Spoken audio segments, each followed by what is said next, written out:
சரி, எனக்கு காசு கொடுத்த மாதிரி வேற யாருக்காவது காசு கொடுத்திருக்கியாடா?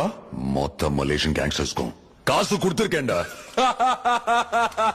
மொத்த மலேசியாவுமே அவருது தான்டா.